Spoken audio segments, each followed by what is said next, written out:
So, what I want to talk about is so we've been talking about monoliths, right? Um, and I want to talk about another cool application of monoliths. So there's like a blog post about this, a paper, and I'll link to those if you want to look at them later, but I'm just going to kind of present the outline. Um, so, and I guess more generally, so I'll say more monoliths. So remember, a monoid is just means we have some associated binary operation and we have an associated. So, and there's kind of two big places where you see the idea of monoids get applied a bunch. So one is caching summary values, and that's what I'm going to talk about one kind of application of that today. So basically, if you have a whole bunch of data, you can, if you want to know something about the data, and that's something you want to know is a monoid, right? It represents some information about the data. You can kind of keep combining, say, okay, let me combine the information about these things, and then about these things, and about these things.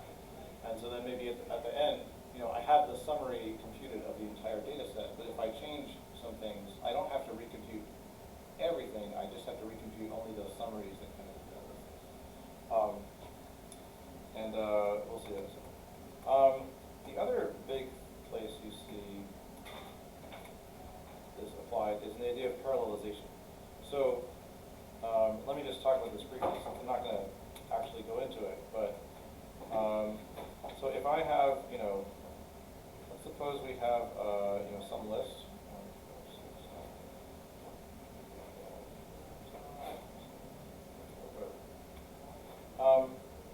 And we want to find the sum. Right, and maybe imagine this list was actually much longer. Right? Since addition is associative, it doesn't matter. I could start at the left and just say, okay, 1, and then I'm going to add 4, I'm going to get 5, and then I'm going to add 6, I get 11.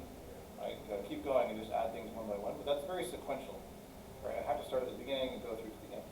But because it doesn't matter how I parenthesize things, right? One thing I could do is I could split the list in half and send this half to one processor and this half to another processor and say they can add them up at the same time, and then when I get the answers back, I can add those, and it gives me the sum of the whole thing.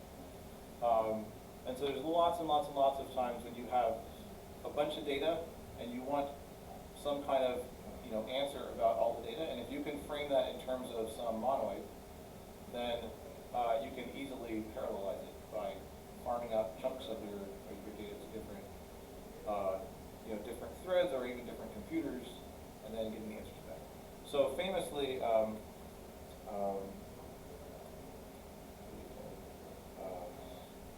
of different threads, processors, etc. Add up just these independently and combine the results. Okay, famously, Google has this MapReduce framework. So have you heard of this? Have you heard of MapReduce? Yeah. I mean, it's basically like the map part is actually map, like a map function. Like you have a bunch of data, and you do some transformation to every single piece of the data, and then the reduce part is basically like a fold, but using some kind of monoid so that it can be parallelized. That's the whole idea. You have a ton of data, and you first specify, okay, what am I going to do to each record or something to extract some information, and then how am I going to combine that information?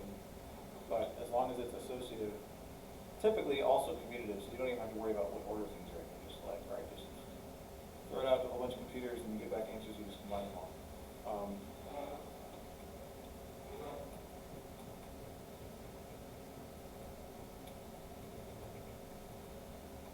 I guess Google kind of introduced that, but you can find there's open source implementations of it. You might not find the word monoid, in the original work on it, but really that's what's going on. Right? And this is not hard if you want some kind of information computed.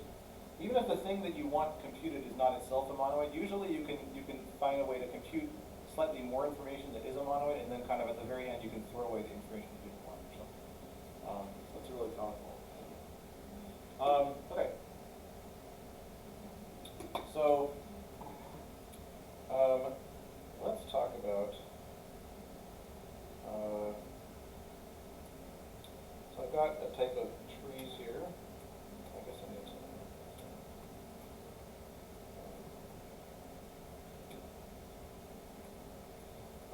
And these are going to be non-empty trees. So I'm going to have a leaf has a value of type A, and so really, I mean, the tree is not even very big.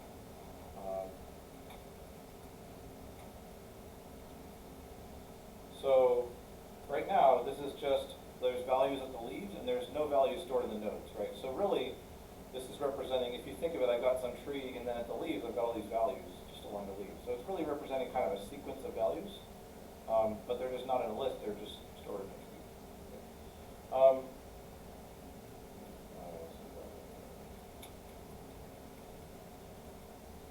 Now here's my first goal, to kind of introduce the idea. There's no monoid yet, but what if actually let's just build an example tree. So here's a tree.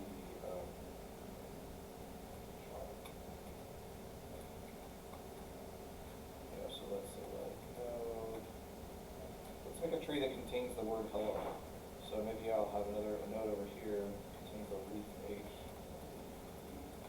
And then over here I've got a node which has a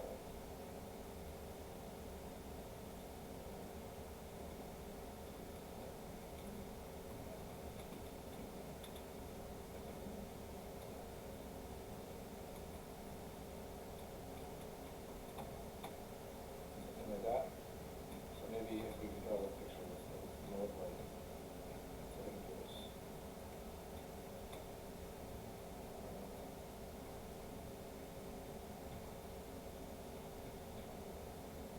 Let's see, so if I go over here.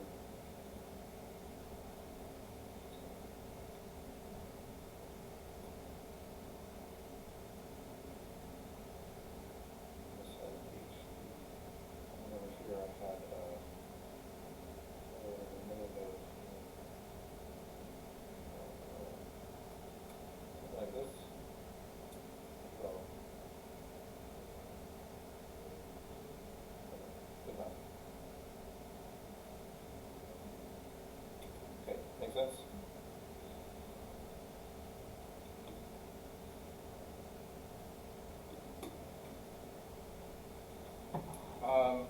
So here's my goal. My goal is to write an indexing function, a function to return the ith item in the tree. So for example, if I say T1, I'm just going to call it bang bang, which of course is for indexing into a list. But I want something like that, except for my tree. Right? So if I say 2, I should get L, because this is the H is 0, the E is 1, and the L is 2. So one way I could do this is by just like turning the tree into a list and then indexing into that, right?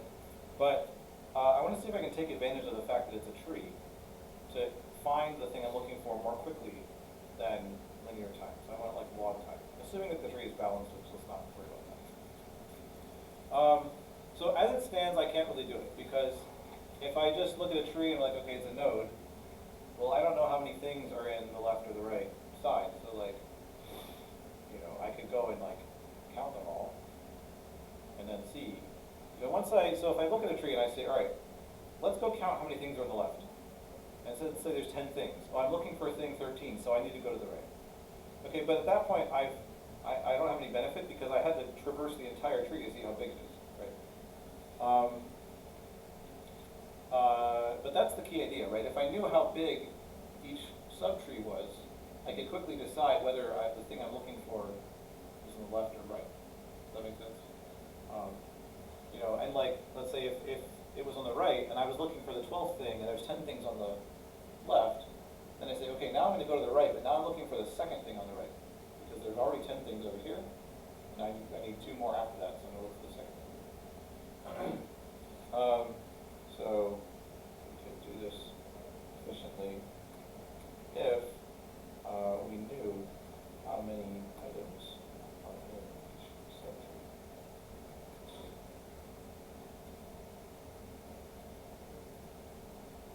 And by efficiently, I'll say like O of log n, assuming the tree is balanced.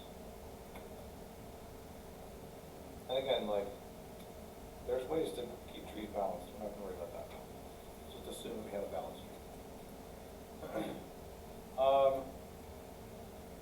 Okay, so the idea is, well, we could actually store that value at each node, saying how big the subtree is.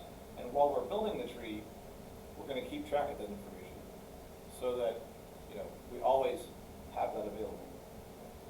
So I'm actually going to add, in this case, I'm going to add, so this int is going to represent, actually, you know what, I'm going to do something slightly more interesting.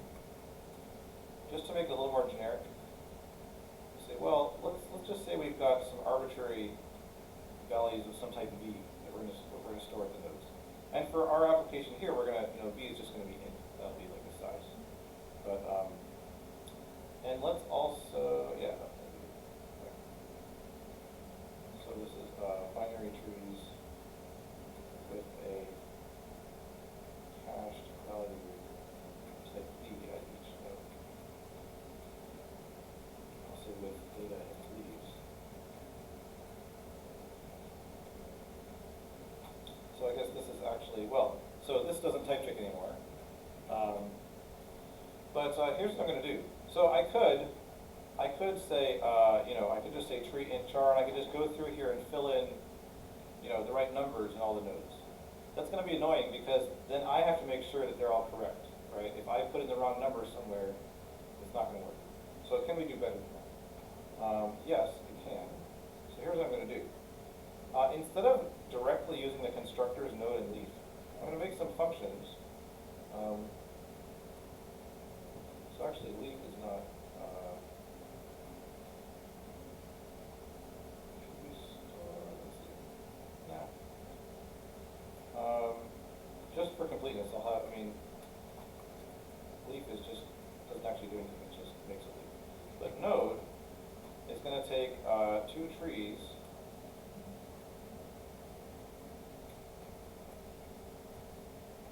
Left, right.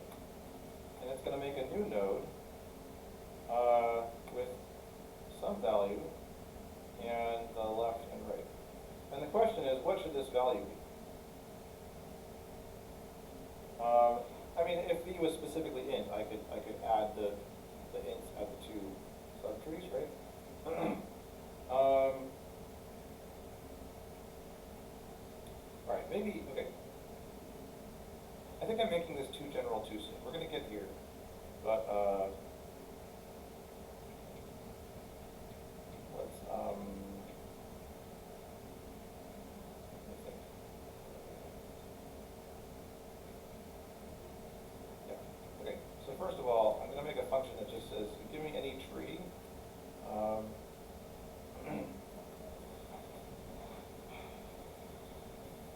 Sorry, I'm like coding myself into a corner.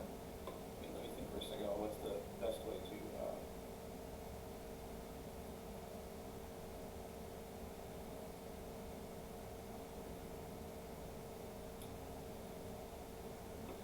Okay. Here's what we're going to do. I'm going to leave it kind of generic because we're going to want other kinds of values later, not just int. But I'm going to also store a value in the leaf because since we can have any kind of values we want, like we don't necessarily know what the value is going to be that corresponds to a leaf. So tag is going to be a function that just, whatever the tree is, it's just going to get the value, the v value for that tree, right? And this is very simple. It just says, okay, if it's a leaf, v, I don't care what the a is, I'm just going to return that v. And if it's a node, v, and it has left, right, I don't care, I just get the v, right? It's just, whatever that v value is, that's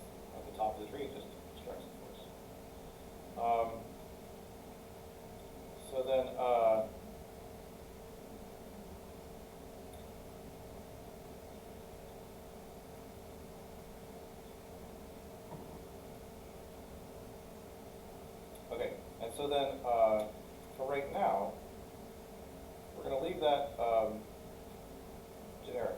But my leaf and node functions, I'm just going to make specific to this idea of putting this size of the tree. Okay, so this is going to be, these are all going to be things. Okay, so a leaf now says, all right, we'll make a leaf. We have that value A, but we need the size, which is going to be 1. Right, there's just one thing in that leaf. And then for node, what I want here is I'm putting together these two trees. This has a size and this has a size. The size of the whole thing is just going to be the sum of their sizes. Right? So I'm going to say tag L plus tag R.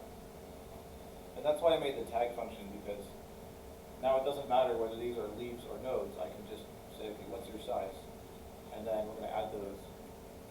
Right, so now, this is nice, because now I never have to explicitly make these values myself, so I can't get them wrong.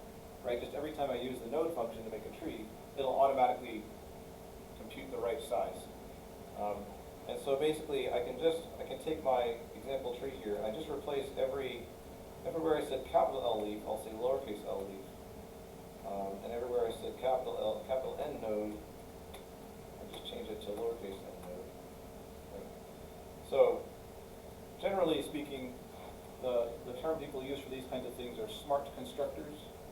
So like they construct trees, but they do a little bit of extra work for you, right? They're not just literally constructors.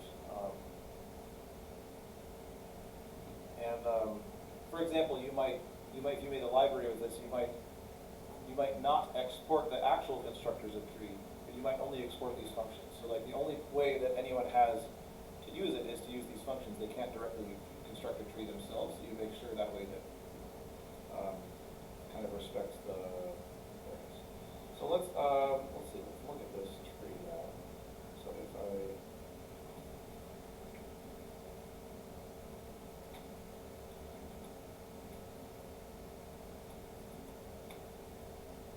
hit 1, right? Yeah, so like notice this, this node here, which contains 2 leaves, says 2. Like the top node says 5, right? That's the size of the whole tree. Right. Okay.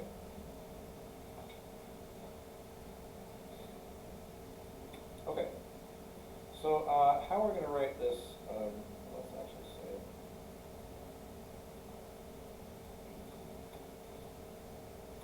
So tree. And I'm gonna, actually, I'm gonna go back. Just to remind ourselves that the int represents the size. Why not? We'll just say, all right. Size is just a synonym for int, but that way it's kind of more obvious what the int means.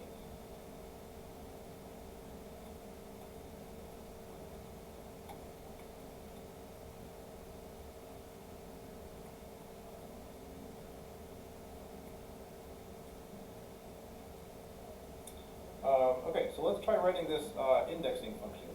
Now, I guess really it should probably be like maybe char or something, because if you give it an index that's out of bounds, then I don't know what it would do, but let's not worry about it for now. So find the index, find the, or I don't need to say char, this could just be A, right? It doesn't matter whether they're char, right? Find the element at a particular index, brashes, or say undefined, with without bounds. And again, that's just to make things simpler for ourselves. Easily change it to be a maybe A or something. So, any ideas?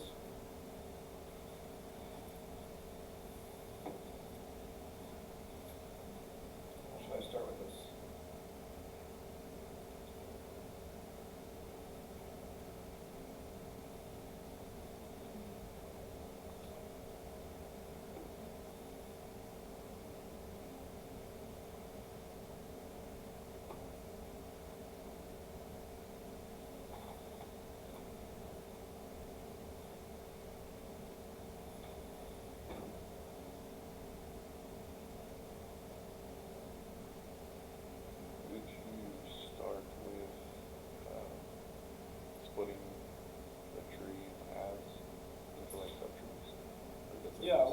if it's a node, then it's two subtrees, right? Right. But it could all, I mean, it could be either leaf or node. So you could pattern match. Yeah, okay, so I can pattern match on the tree, right? So we'll say if it's a leaf, and then if it's a leaf, I don't care about the size. It has some, right, and here is where, like, if I have a leaf, the index had better be 0. Otherwise, it's out of bounds. So, you know, we could either check for that and do some error, or we could just say,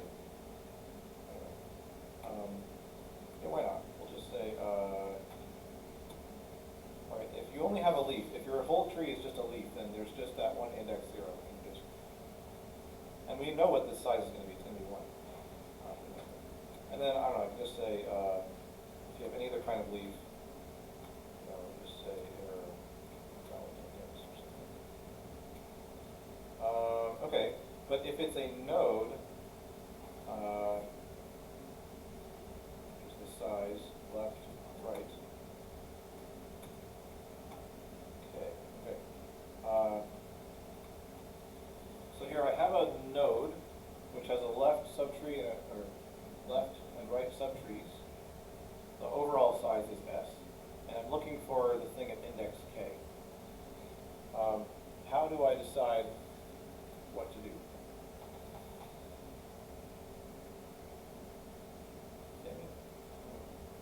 Like K is less than the size of L, index of L. Right. Yeah, exactly. So I want to compare K to the size of L and see whether the thing I'm looking for is in there or not. So I can say if K is, yeah, so if L has size, say 6, then the valid indices would be 0 through 5. And so I want to say if it's less than, so I guess my function is tab to get the size. Then I'm just going to say L index K. Oh, yeah, it's telling me about ambiguous occurrence with me, so I need to like hide.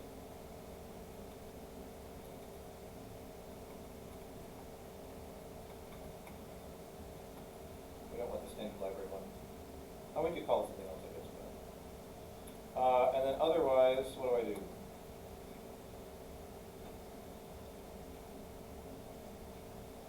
Yeah. Oh, so you index R with A minus. Right. I don't just want to say R index K, because, again, if I was looking for, like, you know, the 12th thing, and there's 10 things left, I'm not looking for the 12th thing on the right. I'm looking for K minus 10. Okay. Let's try that. So if I say T1 index 0 is H. T1 index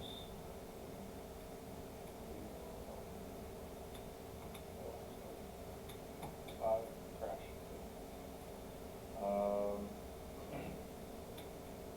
Yeah, that looks like that works. And you know, if we wanted, we could build a really big one and just see that it's going to be, you know, if we build a tree with like a million things and try to index into it, it'll be way faster than if we just like try to index a build list. But I'm not going to do it.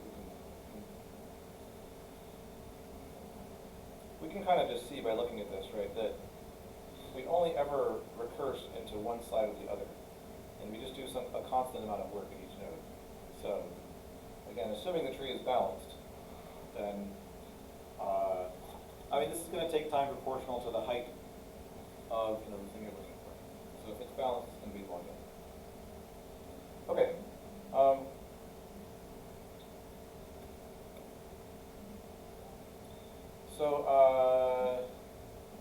Cool. Any questions at this point?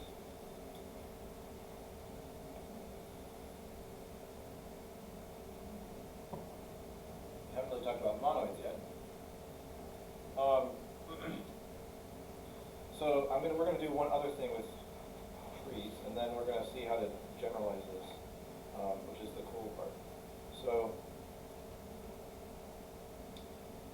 another thing I might want.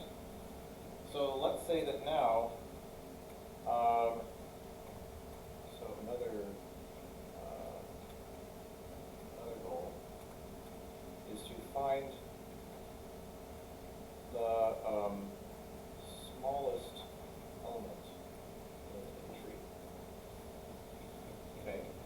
if I just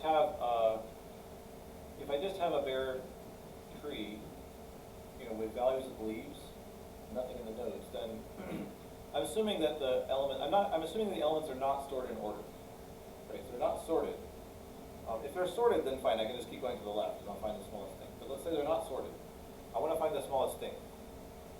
Like, normally there'd be no way to do that except I just have to look at every single leaf in the whole tree because I don't know where the smallest one is going to be.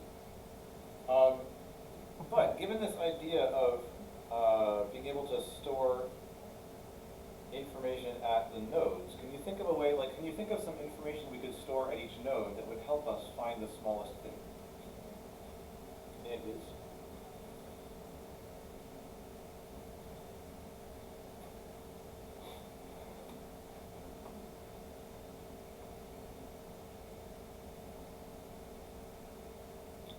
You sort it like as you go with an extra value that like is like given like if it was a list, like you have the element at each node and like a number that's like 1 through however many there are, and then like each place you're looking you have like a correlated number. So like the third smallest would have it like 3 and then 1 in there. So wait, so what Does are you? that make sense? No, I'm not sure I understand yet. So, Okay. what is it you're storing at each node? You have the A value and then a number. Well, you're talking about leaves. Leaves have an A value. I'm talking about like what's gonna, right? Because we've got this tree thing that has values of type V stored at every node, and we can choose whatever we want from V. So that's what I'm asking is like, what values are you gonna store at each node that will help us? Because when we start at the top of a tree, we have this value of type V, and we have the values of type V at the left and right trees, and like we need to use that to decide which way we should go, right? Because we don't want to look through the whole tree. We only want to look in one of the subgroups. So what information could I store? So maybe you're onto something. I'm not sure. I'm still not sure I understood what your suggestion was.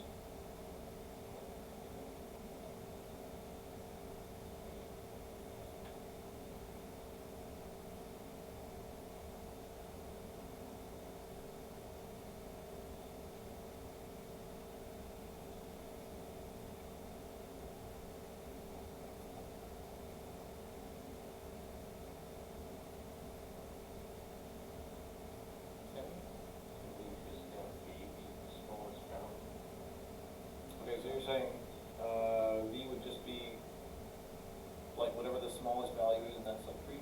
Oh, yeah. Okay, and how would we use that to decide like whether we should go left or right? Yes, you would have to look at the smallest value of each, left and right. Okay. So I look at the smallest value of the whole tree, and then I look at the smallest value from the left and right trees, and then what do I do?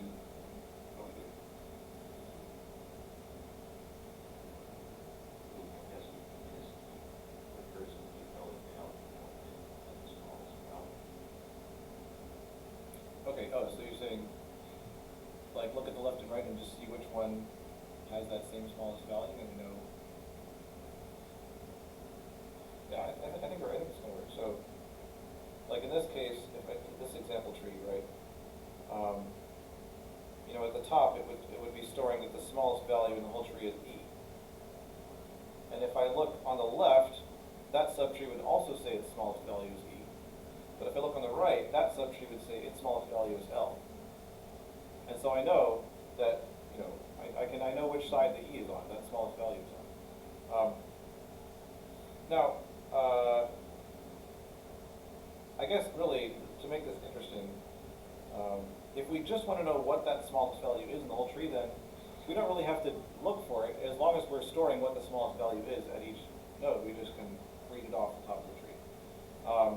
I guess more generally, you could imagine, what if each value has like an associated priority, right? So we want to find what the value is with the lowest priority, the like smallest priority value. So now, that makes it a little more interesting, because now we do have to look for it, right? Because we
just had size 1.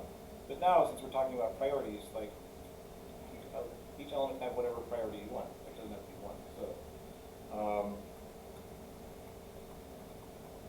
this is actually just, and then P node, so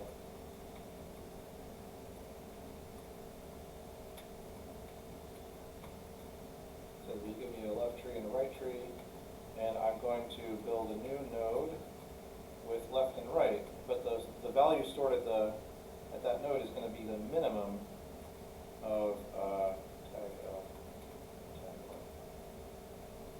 Right, so every subtree, every subtree is going to store what's the minimum priority that can be found anywhere in that subtree.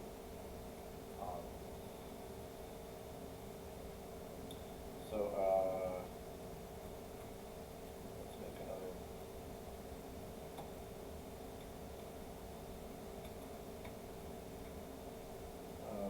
Let's say that H has priority 2, B has priority 3. Oh, let me just say node, P node. Instead of leaf, I'm going to say P leaf. And then, right, I need to give priorities for these things. Let's say that L has priority 1, this L has priority 5, this L has priority. So actually, this L has the lowest priority, or the smallest priority value, even though it's not the smallest letter. That doesn't matter, right? And so, well, we can say min priority.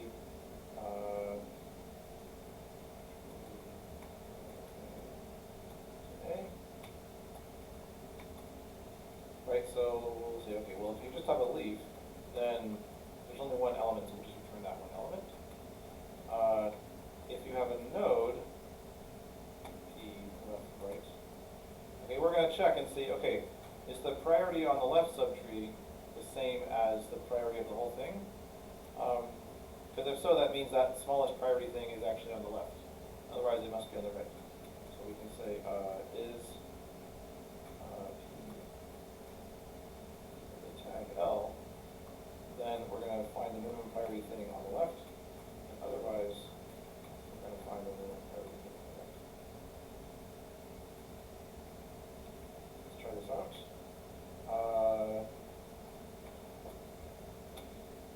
Okay, so it's at L, which is correct, right? That was the. And if I change these around, let's change it to like 6, and reload. Now I'm asking the min priority thing is H, because H has priority 2. But again, we can see that it's only taking log time because it's only, we're only recursing on one side or the other, depending on.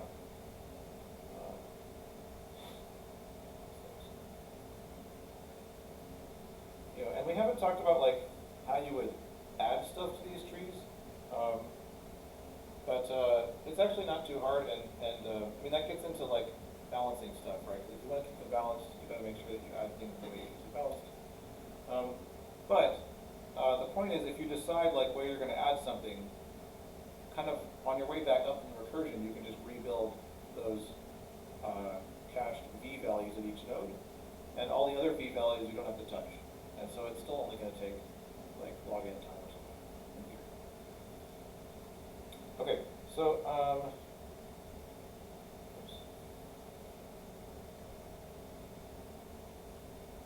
So the goal now is to show that actually we don't need, these look like they're kind of different, but if we think a little more abstractly, we can cast these as sort of instances of the same thing, and we can even have the same code to do the, this indexing function and the minimum priority function. Okay. So what these things have in common? What they have in common is that they're monoids, right? So basically, the reason that it was okay to cache, to like store a v value at each node and like combine them as we went up, is that they were associated. So that it means it doesn't kind of matter how the tree is shaped. The value you get at the top is going to be the combination of the values for all the leaves, right? So in this case, if for doing the size, the value at the top is just going to be the sum of the sizes of all the things at the leaves. And it doesn't matter what shape the tree has, you're going to get the same value no matter what. And similarly for the priority, the minimum.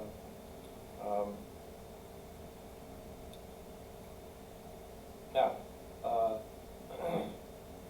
minimum is not actually a monoid because it doesn't have an identity element. Because there is no, like, you'd have to have like a biggest integer that would be the identity for minimum, right? I guess actually for int, because int is just, has a finite size, that actually does have the biggest int, so we could use that. Or we could make up we could use like a maybe int and say, no, nothing corresponds to, positive infinity or something. There's different ways you can do that, but, so here's what we're gonna do. We're gonna say, actually, let's say, I'm going to call this S-leaf, S-node for size, because I'm going to use,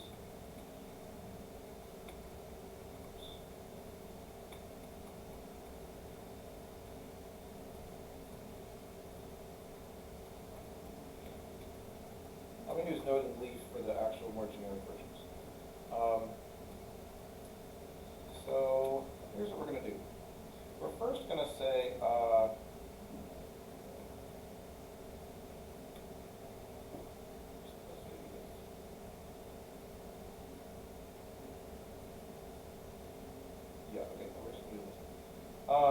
so I'm going to say a leaf is going to take a value of type V and a value of type A. It's going to make a tree A. You can make this even more general, and if you want to read about that, I'll link to like a blog post. But for now, it'll just take both these values and just node. So node is now going to say we're going to take a tree. So the versions of node we had before, right, work for a specific type V. So like this one works for priorities, the other one works for sizes. But now we're just going to say it can work for any type V you want, as long as V is a monoid, which gives us a way to combine them, right? So now I'm going to say the node, if I give a left and a right subtree, I'm going to make a node, and I'm going to say left and right, and then the value of V that should go here in this node is just the combination of the values from the left and right trees, right? But using whatever combining it means for that monoid. So I'm going to say tag L combined with tag R,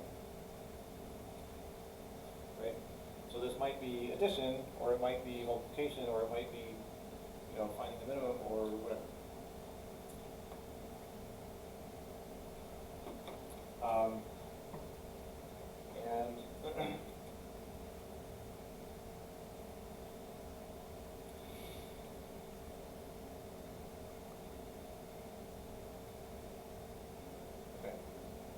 So now we're going to think about how, let me make this.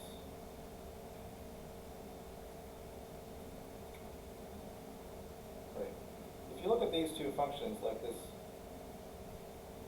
the indexing function and the min priority function, they don't actually look very similar. Right? If you just look at the code, when they get a leaf, they both return A. So that's similar. But then in the node case, it's somehow deciding whether to go left or right.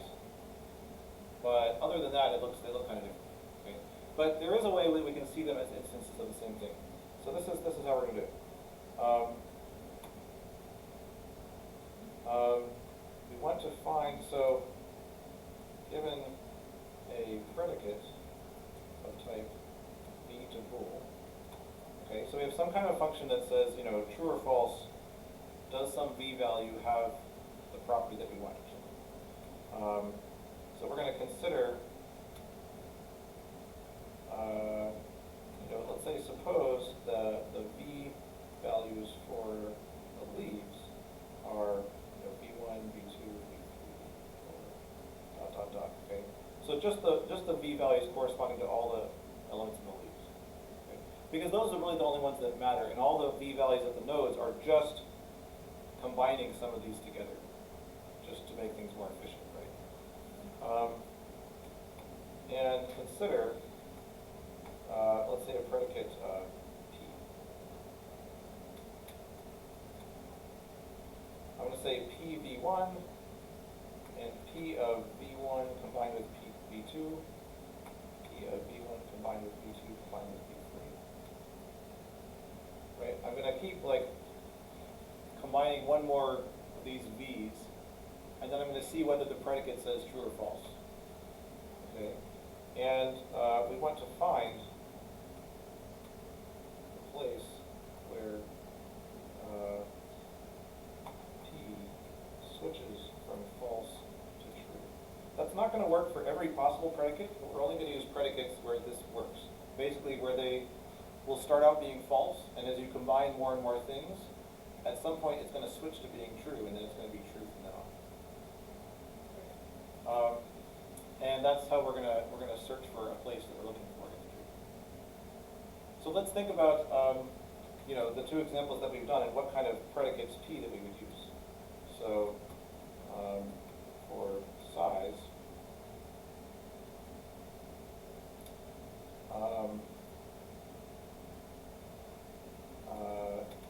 where all the V values,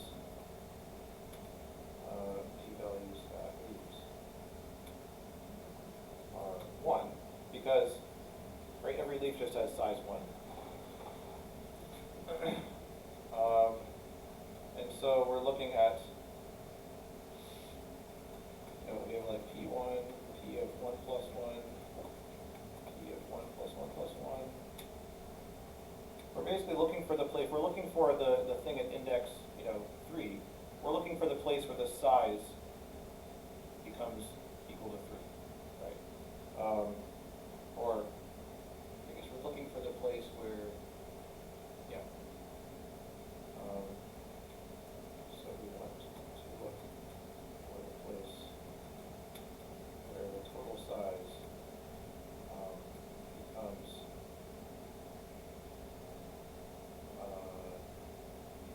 equal to whatever index we're looking for.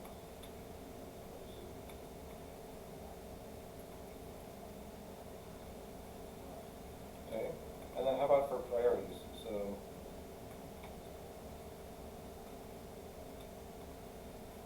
all right, we have like P of, I guess I shouldn't call it P because now I'm going to call it priorities P, but I'll just say prior 1. And what is this combining operation for priorities is minimum, right? So it's going to be like this.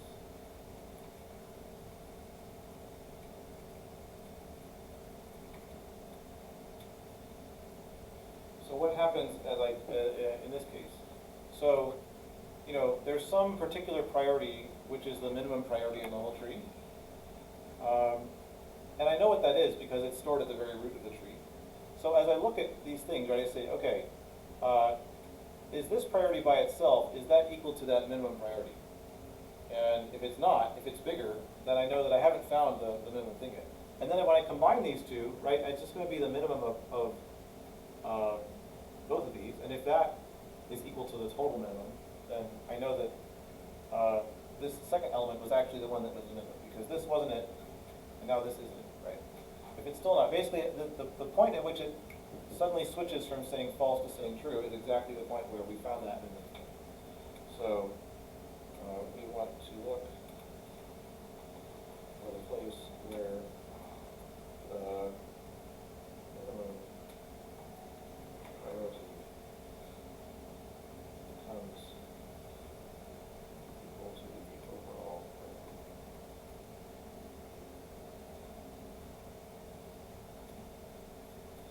And we're running out of time, so I'm just going to write down like the type of the general search function we're going to want, but I don't think we have time to implement it right now. You can try it on your own, or maybe I'll do it on Monday, but here's what we want. So we're going to have a tree VA. V had better be a monoid. And we're going to find an A. Right, but then we want, the other thing we have to give it is this, this predicate.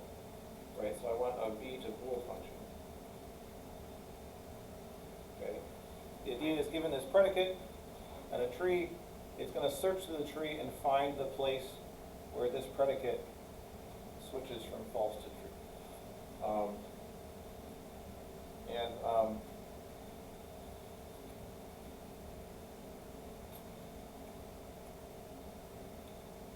The way you do that is you recurse to the tree, and you're kind of keeping track of, you need to keep track of the combination of all the v's kind of to your left.